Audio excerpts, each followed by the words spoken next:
Assalamualaikum warahmatullahi wabarakatuh. Hai teman-teman, balik lagi sama saya Muhammad Akmal Ramdhani di channel ini.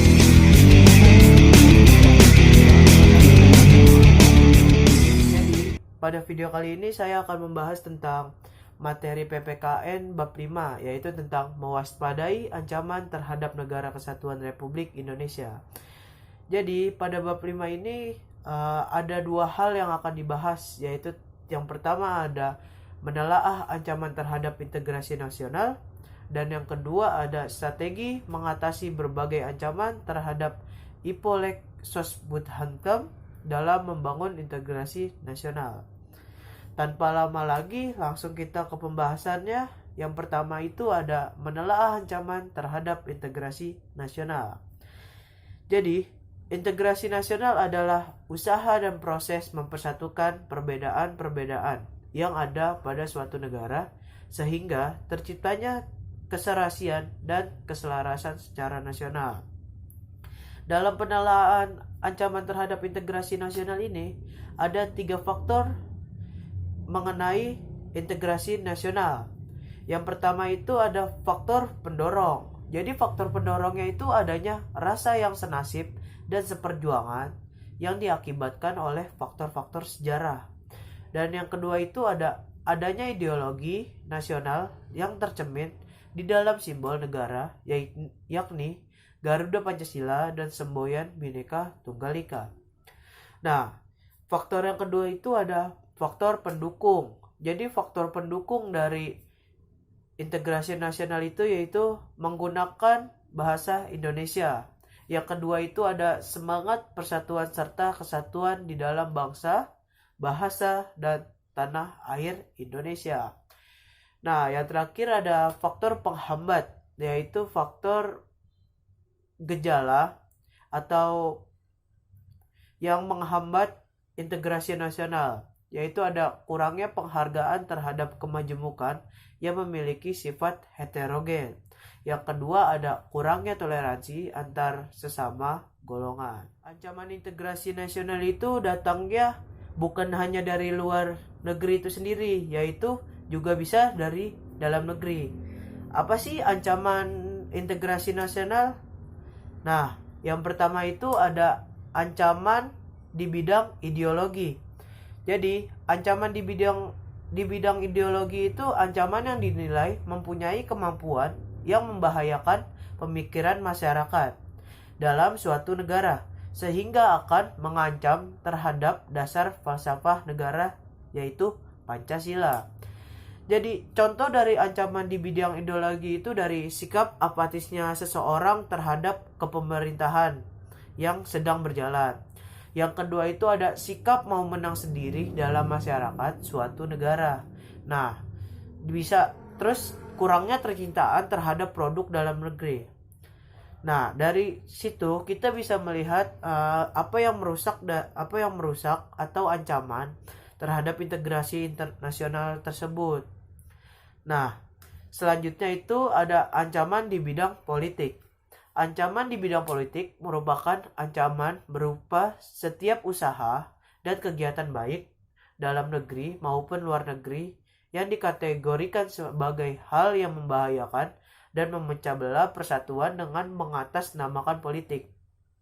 Nah, dari situ kita bisa lihat contohnya itu yaitu politik sara dari suku, agama, ras, dan antar golongan. Nah, yang kedua itu ada politik uang, money politik. Jadi kayak orang dalam yang membayar uang untuk kemenangan, hasil kemenangan. Tiga, ada ancaman di bidang ekonomi. Globalisasi perekonomian mengharuskan penghapusan seluruh batasan dan hambatan terhadap arus modal, barang, dan jasa. Globalisasi perekonomian di satu pihak akan membuka peluang pasar produk dari dalam negeri ke pasar internasional secara kompetitif. Nah, adapun pengaruh negatif globalisasi ekonomi yang dapat menjadi ancaman kedaulatan Indonesia, khususnya dalam bidang ekonomi.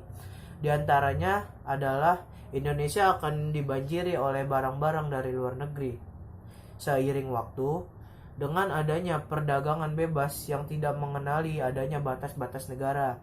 Yang ketiga, ada cepat atau lambat perekonomian negara kita akan dikuasai oleh pihak asing. Yang keempat, ada timbulnya kesenjangan sosial yang tajam sebagai akibat dari adanya persaingan bebas. Yang terakhir itu adalah memperburuk prospek pertumbuhan ekonomi jangka panjang. Selanjutnya, keempat, ada ancaman di bidang sosial budaya. Ancaman yang berdimensi sosial budaya dapat dibedakan atas ancaman dari dalam dan ancaman dari luar. Ancaman dari dalam didorong oleh isu-isu kemiskinan, kebodohan, keterbelakangan, dan ketidakadilan. Isu tersebut menjadi titik pangkal timbulnya permasalahan seperti separatisme, terorisme, kekerasan, dan bencana akibat perbuatan manusia.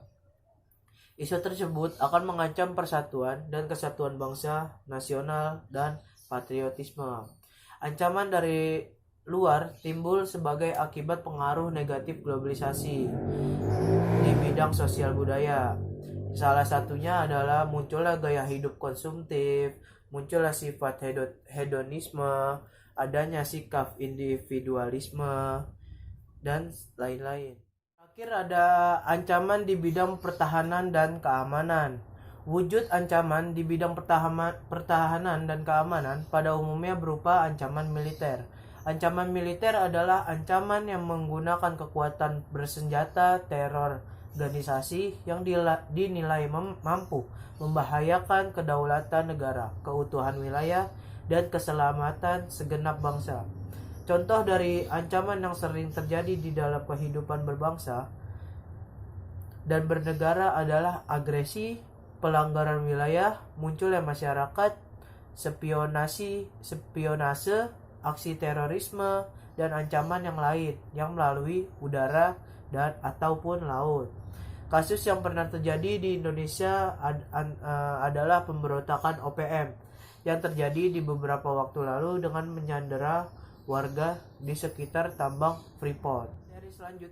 Materi yang kedua yaitu kelanjutan dari ancaman integrasi nasional, yaitu strategi mengatasi berbagai ancaman terhadap IPO Sosbud Hamkam dalam membangun integrasi nasional. Jadi yang akan kita bahas itu adalah strategi dari permasalahan ataupun ancaman di integrasi nasional. Yang pertama, ada strategi mengatasi ancaman di bidang ideologi dan politik. Dalam bidang ideologi, jadi pemerintah harus memberikan penyuluhan bagi warga tentang ideologi dan nilai-nilai Pancasila. Yang kedua, ada memberi pendidikan kewarganegaraan bagi pelajar. Yang ketiga, menerapkan nilai dan norma dalam kehidupan sehari-hari. Yang keempat, ada pemberantasan gerakan separatisme. Yang kedua, ada dalam bidang politik, yaitu menegakkan supremasi hukum di Indonesia untuk mewujudkan keadilan dan kesetaraan, mengadakan reformasi lembaga-lembaga politik agar menjalankan fungsi dengan baik dan benar. Yang terakhir itu mengaktifkan masyarakat sipil dalam arena politik agar terbentuk suatu negara yang memberikan keadilan dan kesejahteraan rakyat. Yang ketiga itu ada strategi mengatasi ancaman di bidang ekonomi. Jadi strategi yang harus dilakukan oleh pemerintah seperti sistem ekonomi dikembangkan untuk memperkuat produksi domestik bagi pasar dalam negeri sehingga dapat memperkuat perekonomian rakyat. Seterusnya, pertanian dijadikan prioritas utama bagi penghasilan rakyat perkampungan, persawahan, seperti itu. Jadi selanjutnya ada perekonomian berorientasi pada kesejahteraan rakyat. Yang keempat, yang selanjutnya itu tidak bergantung pada badan-badan multilateral seperti IMF, Bank Dunia, dan WTO. Ada strategi mengatasi ancaman di bidang sosial budaya. Ancaman yang berdimensi sosial budaya dapat dibedakan atas ancaman dari dalam dan ancaman dari luar. Ancaman dari dalam didorong oleh isu-isu kemiskinan, kebodohan, keterbelakangan, dan ketidakadilan. Isu tersebut menjadi titik pangkal timbulnya permasalahan seperti separatisme, terorisme, kekerasan, dan bencana akibat perbuatan manusia. Isu tersebut akan mengancam persatuan dan kesatuan bangsa, nasionalisme, dan patriotisme. Strategi yang terakhir dalam pembahasan strategi ancaman ancaman di bidang pertahanan dan keamanan. Bagi kita rakyat, kita harus bersikap sopan dan ramah serta menjalin hubungan dengan baik terhadap sesama warga negara Indonesia maupun dengan orang asing, dan bersedia untuk menjaga keutuhan negara NKRI. Dan yang terakhir, menjaga kesatuan dan persatuan bangsa Indonesia dengan cara menghormati perbedaan yang ada dan menjalin hubungan baik dengan masyarakat lain. Jadi, setelah kita membahas bab 5 ini, kita sudahi.